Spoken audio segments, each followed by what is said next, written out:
Today, in What's New in 22Q, we are tackling a really important and very requested topic. It's one that comes up a lot. It does. We're going to be looking at the influence of parental factors and the family environment on the developmental outcomes of individuals with 22q11 deletion syndrome. This is a deep dive that honestly comes straight from the families we support. It really is. And I think we have to start by saying right up front that this is an incredibly sensitive issue. Absolutely. When we start talking about a parent's mental health or, financial resources or even specific ways of parenting, Yeah. it's just so natural for feelings of stress or self-judgment to come up. Of course. So I want to be crystal clear. Our purpose here is explicitly not to make any parent feel guilty or judged. No, not at all. The mission of this deep dive is actually the opposite.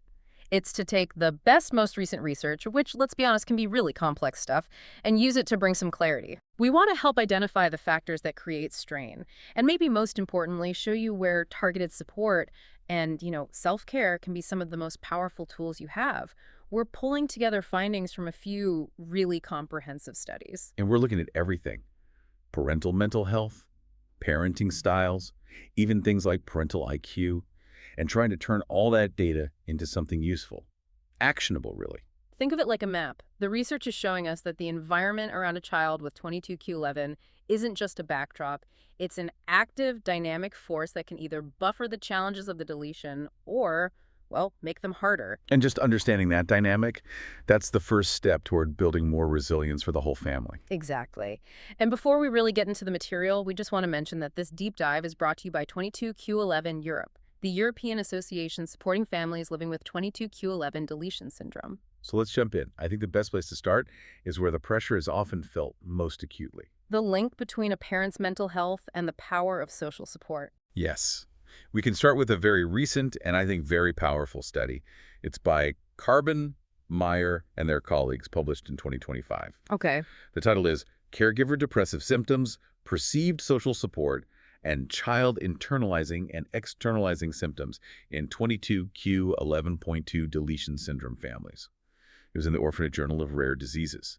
In this paper, it really quantifies the challenge caregivers are facing. I think we all know intuitively that parenting a child with such a complex condition is just incredibly stressful. You're dealing with potential heart issues, immune problems, developmental delays, psychiatric illness. The list goes on. Right. But the Carbon study went beyond just intuition, didn't it? They measured this burden directly. So what did they find about parental mental health? The findings are quite sobering, really. They surveyed 90 caregivers, and they confirmed what we suspected. This group faces much higher levels of stress, a lot of financial difficulty, and, real strain on their relationships. But there was a standout finding, wasn't there, about depression? Yes.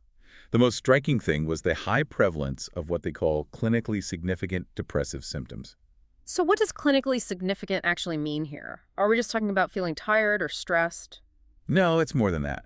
They used a standard tool, the PHQ-9, and a score over 9 suggests that the symptoms are serious enough to need clinical attention. And what percentage of caregivers hit that mark? 51.1%. Wow. Over half of the caregivers they surveyed reported scores in that clinically significant range. That's a huge number. So Yeah. we're not just talking about having a bad week. This is chronic feelings of hopelessness, maybe losing interest in things, trouble sleeping, difficulty concentrating, nearly every day. Exactly. For half of the primary caregivers to be operating under that kind of strain, it just highlights this massive systemic need for support.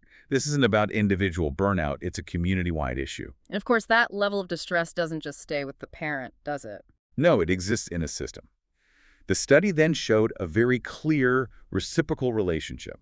They found that higher caregiver depressive symptoms were linked to higher levels of both internalizing symptoms in their children. So that's the worry, the social withdrawal, anxiety. Yes, the internal world, and also higher levels of externalizing symptoms. Hyperactivity, aggression, defiance.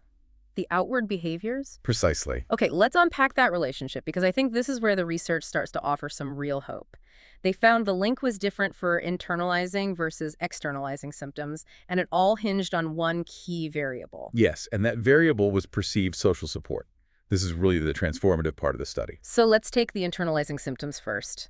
The child's anxiety and worry. What was the chain of events they found? Okay, so first they found that caregivers who are experiencing more depressive symptoms were also less likely to report having strong social support. Which makes sense. When you're depressed, reaching out can feel like the hardest thing in the world to do. Exactly. And that lack of strong social support then directly impacted the child.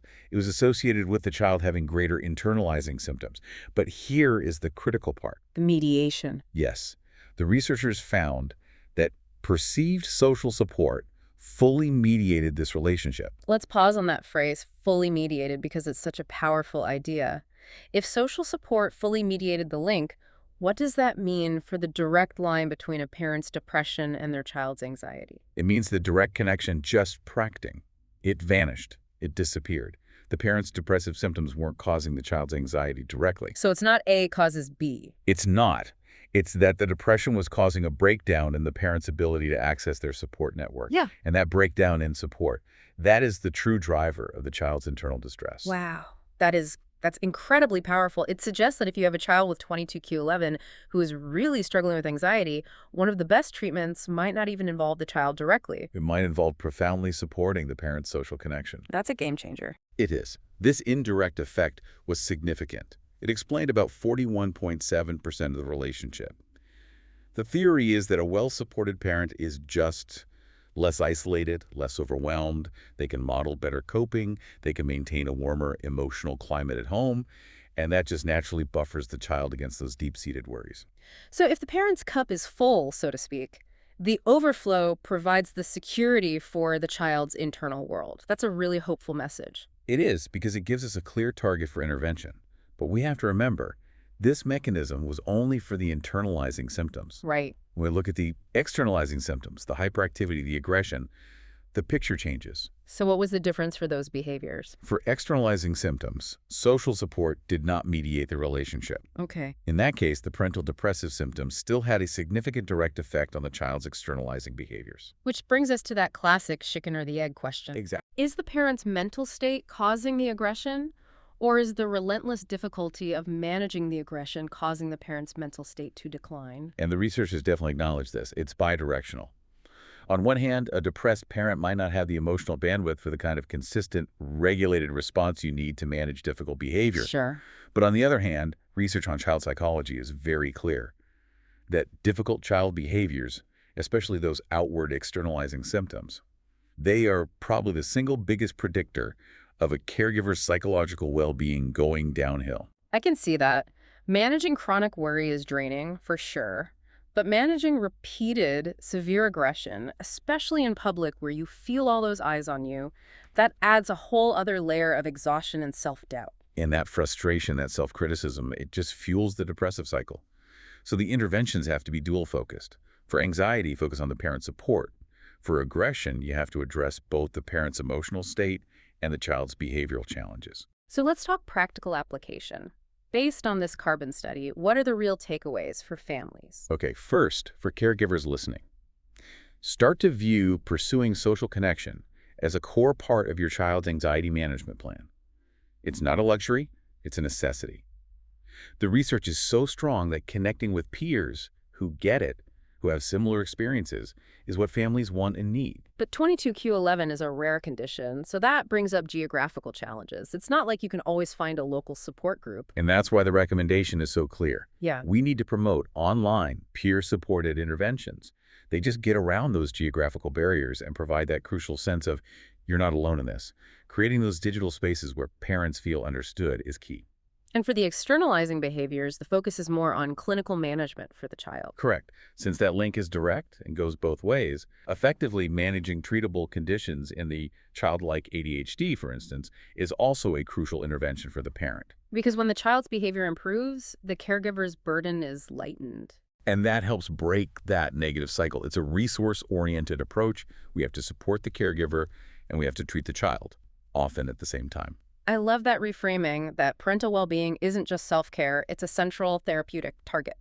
Okay, so now let's widen the lens a bit, beyond immediate mental health, to look at some of the more foundational factors, like socioeconomic status, and parental cognitive resources. Right. This brings us to the second section of our deep dive. We can start by drawing on a 2014 study by Allen, Shouk, and their colleagues. Okay. It's called Association of the Family Environment with Behavioral and Cognitive Outcomes in Children with Chromosome 22q11.2 Deletion Syndrome. And it was in the Journal of Intellectual Disability Research. And this study looked at kids and teens, right, ages 9 to 18. What did they find about the role of, well, affluence and resources? They found a really significant link. Higher affluence was significantly associated with better overall global functioning in the child. Okay, so higher SES means higher functioning. That might not be a total surprise, but what's the mechanism? Is it just about having more money? It's more about the resources and the reduction in chronic stress that money can buy. The authors pointed out that higher SES was also linked to a greater family interest in intellectual and cultural activities. So things like museum visits, books in the house, that kind of thing. Exactly. When families have more resources, they can afford more consistent and robust interventions. They can hire educational advocates, pay for specialized therapies, and enroll their kids in enriching activities that stimulate those vulnerable cognitive areas. They're essentially building a stronger, more resilient scaffolding around the child's development. That's a perfect way to put it. Higher SES just. It lowers the overall family stress. When you're not constantly worried about the financial side of a complex medical condition, parents have more mental and emotional energy, more time, really, to dedicate to shaping those positive outcomes. And the Allen study also found a link to a specific parenting behavior, didn't they? They did. A very important one.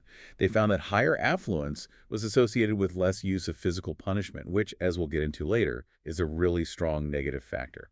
So the environment sets the stage. It provides either stress or support. Now let's shift from financial resources to intellectual ones, like parental education and IQ. Yes, and the impact of parental education is shown so clearly in some recent work by Snihirova and colleagues. They used a European cohort to look at the trajectory of verbal IQ, or VIQ, over time. And verbal IQ is so important because it reflects skills that are really shaped by the environment, language, knowledge, general understanding. That's right. And they found that the child's VIQ trajectory was significantly different based on the mother's level of education. How different? At the first visit, the kids whose mothers had a high education level, so a bachelor's degree or more, had a mean VIQ of 85.8. That's well within the average range, which is pretty remarkable given the typical cognitive impact of the deletion. It is. Now compare that to the group whose mothers had a low education level. Their mean VIQ was 71.0. That's a nearly 15-point difference. That is huge. That can be the difference between borderline intellectual functioning and solid low average to average functioning. It can dictate entirely different educational paths, different levels of adult independence. It really reinforces that the cognitive environment the parent creates, which is of course influenced by their own education, provides a measurable protective effect, especially in that verbal domain. And this leads us to an even more direct look at parental cognition itself. It does. There's an unpublished manuscript from 2025 by Pelgrims, Hines, and colleagues. It looks at the intergenerational concordance of cognitive abilities in several groups, including 22q11. So they actually measured the IQs of both the parents and the child with the deletion. What did they find about the effect of parental IQ? They confirmed a positive correlation. For adults who had a de novo deletion, meaning it wasn't inherited, their full-scale IQ was positively correlated with the average IQ of their two parents. So the parental cognitive background is an additive effect. It contributes to where the child lands intellectually. Yes, and they were able to quantify it. How much of the variation in the child's IQ could be explained by the parents' IQs? Approximately 27.8%. Almost a third.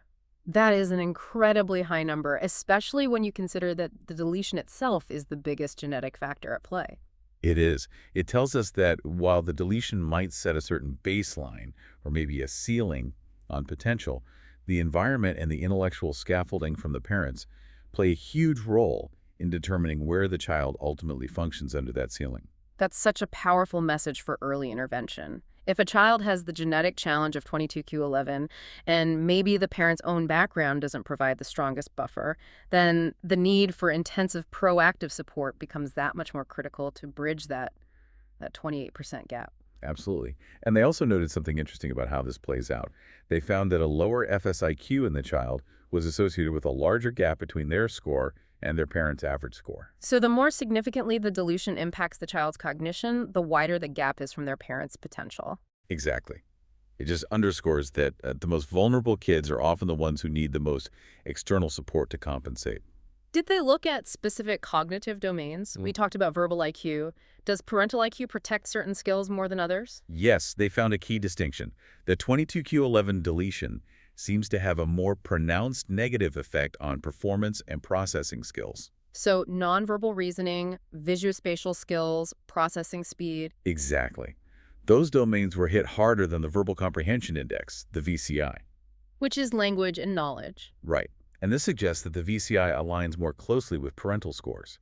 The parents' rich vocabulary, their reading habits, the complexity of their conversations, all of that seems to provide a really robust environmental stimulus that shores up the child's verbal skills. Whereas the nonverbal and visuospatial difficulties seem more hardwired to the biology of the deletion itself. And maybe more resistant to that environmental buffering. It gives us a clue for intervention, though. Right. If the verbal domain is more plastic, more responsive to the home environment, that's a great place for parents to focus their enrichment efforts, knowing they can make a real substantial difference there. It connects right back to that Sneerova finding on maternal education. Both studies are really emphasizing that the intellectual environment is a vital resource, especially for language and knowledge. Okay, so we've covered mental health, socioeconomic status, and IQ. Let's move now into the area parents often feel they have the most day-to-day control over: structure, discipline, and parenting style. So we go back to that Allen study from 2014. They used some standardized questionnaires to look at specific parenting behaviors, and the results give us some very clear, actionable guidance on what helps and what hurts. Let's start with what hurts. What did the Allen study identify as being uniquely associated with worse outcomes for these kids? The primary maladaptive factor, and it really stood out, was the greater use of physical punishment. And that was a consistent finding. It was the only disciplinary strategy that, across all their analyses, was uniquely and significantly linked to poor outcomes. Specifically, lower social and academic competency, lower social skills, and higher overall problem behaviors. I imagine physical punishment just compounds the child's existing vulnerabilities. I think that's exactly right. Kids with 22q11 often have cognitive deficits, high anxiety, executive function challenges. That makes it really hard to understand complex rules or regulate emotions. Physical punishment is just. It's likely ineffective, maybe even confusing, and the emotional cost just far outweighs any perceived benefit. So if that's what to avoid, what were the protective factors? What parenting behaviors actually led to better outcomes? The protective factors all revolved around structure, organization, and a sort of benign control. Okay. They found that high parental organization, meaning the parents were reliable, had routines, kept the home predictable, was positively related to better overall child functioning. And did that parental organization connect to specific cognitive benefits? It did, directly to better executive functioning. The children of highly organized parents showed significantly fewer perseverative errors on a test called the Wisconsin card sorting test. And perseverative errors are a classic sign of executive dysfunction, right? Getting stuck on one way of doing things, not being able to shift strategies. Exactly. It's a crucial link. It suggests the parent's external organization is acting as a kind of external frontal lobe for the child. It's a compensatory mechanism for the child's internal difficulty with planning and shifting. So the predictable routine just lightens the child's internal cognitive load. Yes, freeing up mental energy for learning. And they also found that high parental organization was linked to higher achievement in reading. What about the broader family environment? Was that important too? It was. High family control, which just means having clear rules and procedures in the family, was also strongly associated with higher reading achievement. All the evidence points in one direction. Structure and predictability are necessary compensations for these kids' inherent vulnerabilities. Which then brings us to the opposite approach: permissiveness. Right, and the Allen study was very clear on this. Permissive strategies, specifically one they called letting the situation go, which is basically inconsistent follow-through, were negatively associated with reading ability. So the takeaway is pretty stark. It is. Insufficient structure or a lack of clear consequences seems to impede these children from reaching their potential. The family environment really needs to function as a powerful external regulator for kids who struggle with internal regulation. That quantitative data gives us a very clear what to do, but Parenting a child with a complex disability is never just about following a set of rules. It's messy and emotional and full of uncertainty. It absolutely is. Mm. And this is where we need to bring in some qualitative insights to understand the human side of all this. There's a wonderful paper by Billen, Sams, and Nordquist from 2022. It's called A Conceptual Model of Parenting Children with Disabilities, and it was in the Journal of Family Theory and Review. It's based on in-depth interviews with parents, and it gives us so much context for why achieving that perfect structure is so hard. So what were the key struggles that parents reported? The central ongoing struggle was something they called discovery and uncertainty. Parents felt this constant pressure to figure out the root cause of any given behavior. To ask, is this the disability or is this just my kid? Exactly. Is this challenging behavior because of a sensory issue or a memory deficit that's part of the 22q11 profile? Or is it just age-appropriate stubbornness, personality, Yeah. defiance? That must be paralyzing. You see your child refusing to do homework, and you have to decide in the moment, is this a motivational issue that needs a firm response, or an executive function breakdown that needs scaffolding and support? It's exhausting. And that constant uncertainty about when to push and how much to push, it leads directly to self-doubt and burnout. And that then feeds into another theme they found, which was worry and stress. Yes, and this was worry that went way beyond typical parental concern.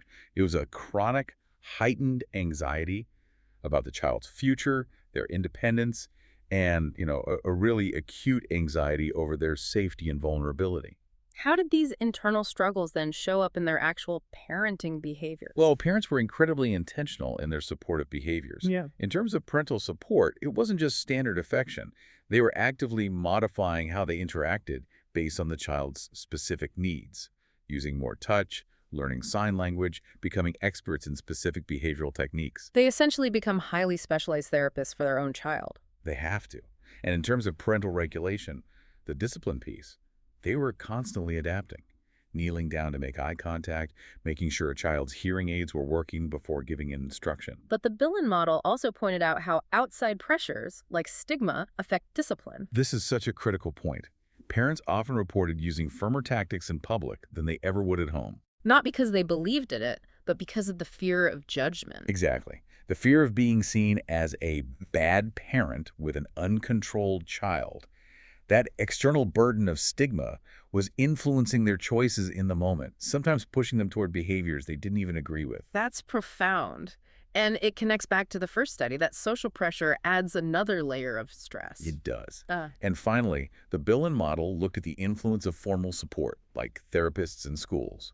And this was a double-edged sword. how so? The expertise and guidance were valued, of course, but the delivery system itself often became a huge source of stress. What was it that caused the stress? It was the requirement to complete homework and assignments from multiple providers.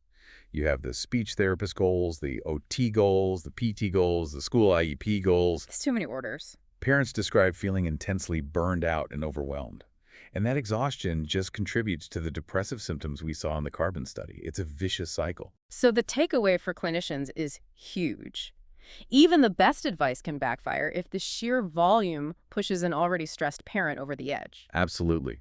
The parents in the study were very clear about their preferences.